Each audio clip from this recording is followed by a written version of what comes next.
Good morning. இன்னைக்கு பிரேக்ஃபாஸ்ட்டுக்கு வந்து எல்லா பருப்பும் கலந்துருக்கேன். துவரம்பருப்பு, கடலைப்பருப்பு, பாசிப்பருப்பு, முழு பாசிப்பருப்பு, உளுந்து, அரிசி கிடையாது. இதெல்லாம் ஊற வச்சுருக்கேன்.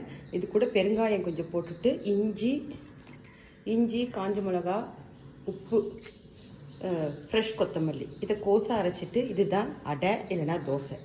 வெங்காயம் எதுவுமே போட போகிறதில்ல. கோஸாக அரைச்சாச்சு, அடையும் தட்டியாச்சு. ஜூஸ் வந்து இன்றைக்கி சாத்துக்கொடி கொஞ்சம் காஞ்சி தான் இருக்குது, அது கூட ஒரு நெல்லிக்காய் வச்சு ஜூஸ். சாத்துக்கொடி பழமும் நெல்லிக்காவும் போட்டு ஜூஸ். ஸ்நாக் டைம் கிரேவிங்க்கு கொய்யாப்பழமும் வால்நட்.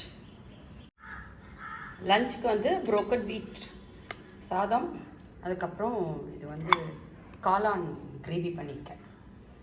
ஸோ இன்றைக்கி இதுதான் பிரேக்ஃபாஸ்ட் லஞ்ச். ஈவினிங்க்கு வந்து பொட்டுக்கடலையும் டீயும் தான், ஏன்னா இன்றைக்கி ஸ்கூல்லேருந்து வர லேட் ஆகும். இதுதான் ஈவினிங் டைம் ஸ்நாக்கு. வீடியோ பிடிச்சிருந்தா சேனலை மறக்காமல் சப்ஸ்கிரைப் பண்ணுங்கள். பாய்.